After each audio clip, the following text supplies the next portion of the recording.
I don't know how much we've talked about this before, but I love baseball. I played forever as a kid and all the way into adulthood. It is my favorite game, and I love all the strategy and little nuance that goes into it. And there was one time that I was learning about a certain defensive situation as a kid in what we call Little League baseball.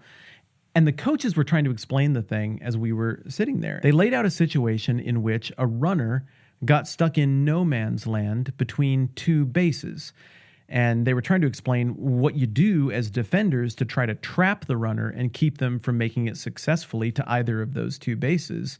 The situation is called a rundown. They laid it out. None of us got it. And we looked at them and we were like, that's overwhelming. I don't know that we can ever actually do that. There are so many implications. Who stands where? What do we do? And the coaches, there were 4 of them at this time, were like, just watch. And they went out between second and third base, and they had one of us kids go out and be the base runner that got stuck and stranded in between. And then they proceeded to weave this elaborate, beautiful braid, so to speak, as one would catch the ball and run at the runner and throw it over the runner's head to somebody else, and then they would turn around and run the runner back the other way, and they just kept falling in line behind the others, so there were always 2 people surrounding the runner, and they just kept doing it until the distance between the runner and the defenders tightened down and tightened down and tightened down, and there was nowhere for him to go. And then we were like, oh, well, that's what you do. Okay, well, I was kind of wringing my hands about this and wrestling with what it was going to look like, but now that I see you do it, I can picture that.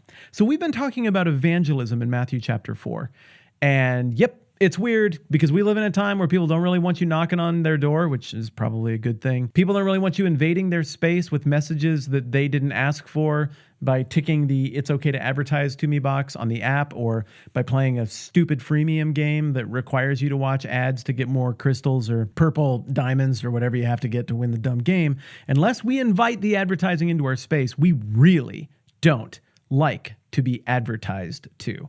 And we also live in a postmodern age where, we like to imagine that there might be multiple versions of truth. Now, I think in the olden days, we probably overreacted on this. And we were like, no, there's one story, one narrative, one version of truth. And even within the boundaries of Christianity, I mean, come on, I think there's a little bit of wiggle room here for people to see things a bit differently. And so postmodernism, where we live now, is kind of a reaction against that. And we're like, there are multiple versions of truth, maybe as many versions as there are people. So it's kind of an affront to go to somebody else and be like, hey, I'm giving you something that you need to do or think about, which implicitly intones that you are wrong or incomplete without having thought about this thing. So maybe we're in a situation after a few days of talking about evangelism and what it means for Simon and Andrew to be told that they're going to be fishers of men, effectively taking the message of Jesus out. We're kind of wringing our hands about that and we're worried about it. But then Jesus, in the very next chapter, just does what my coaches did and goes out and simplifies it by showing exactly what it looks like.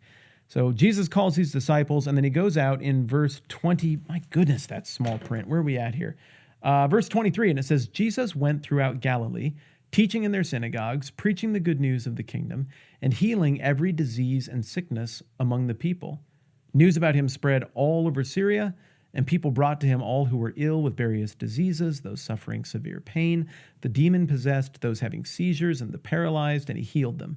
Large crowds from Galilee, the Decapolis, Jerusalem, Judea, and the region across the Jordan followed him. Lot to break down here, but for today, all we're looking at is what Jesus does to answer the obvious pregnant question coming out of the last passage. Well, fishers of men, that's a really cool phrase. I could see how that would make a nice bumper sticker, but what do I actually do? Oh, well, you travel around. So you go outside your own boundaries to talk to other people.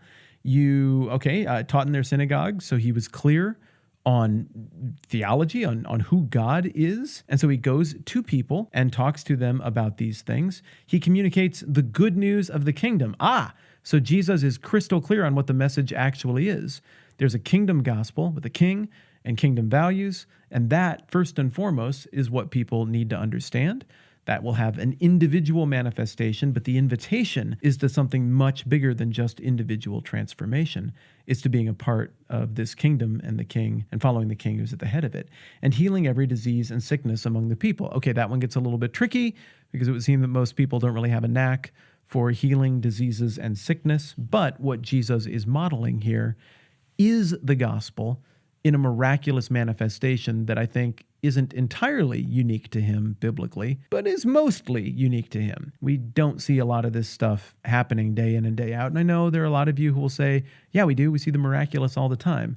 To which I would say, we live in the age of cell phones.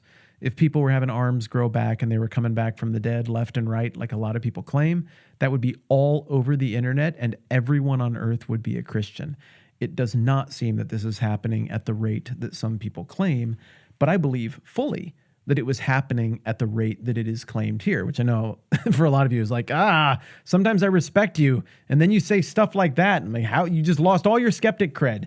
How can you believe that? We'll talk about why I believe the miraculous stuff in the Bible happens some other time. For now, thank you for continuing to humor me and be nice to me. So what we see are elements of theology, elements of clarity as to what the big picture invitation is, and then just stuff that points to the miraculous reality of God, which Jesus could wield. And even if you and I can't, we could still point to that as well. And so could Peter, Andrew, James, and John. Well, the result is exactly what you'd expect. People hear about that and they want to know what the deal is. And they want to test it. So they bring people to Jesus and he heals them. Again, here we're talking about literal healing. We're talking about something different, I think, for most Christians throughout history. And then large crowds come from all over the place. We're going to break down the geography questions and how the original audience would have received that here in just a little bit. If I am these 4 disciples, I am absolutely enthralled, enchanted, and intrigued by Jesus. I am excited to follow him and see where this thing goes. But the fact that the calling included some stuff that I'm supposed to do is baffling. It's overwhelming to me. And if I'm in the original audience and I'm tracking with all of this up through Matthew chapter 4, I'm like, whoa, he ticks all the boxes. Everything that the Old Testament lobs forward, Jesus is the completion to. All of these arcs, all of these narrative arcs that are left hanging out there. Jesus could solve all of this. There could be hope. There could be this dawning of a new light. This could be the beginning of the kingdom that was promised to David that would last forever. I want to be on board with this thing. But my guess is people weren't thinking, what role do I play? What responsibility do I have in this? They were thinking, how do I be a recipient of this passively and have God do things at me? Now, maybe people were picturing ritualistic stuff. That was a very popular element in the religion of the day. Some of that makes sense biblically. Some of that was cultural evolution over time. But the idea of an outward impulsed evangelistic expression of this kingdom, and that what it is to be a citizen of the kingdom is to live the kingdom values and represent the king as an ambassador, a son, a daughter, an heir out to people you might not like very much. That had to have been mind-blowing.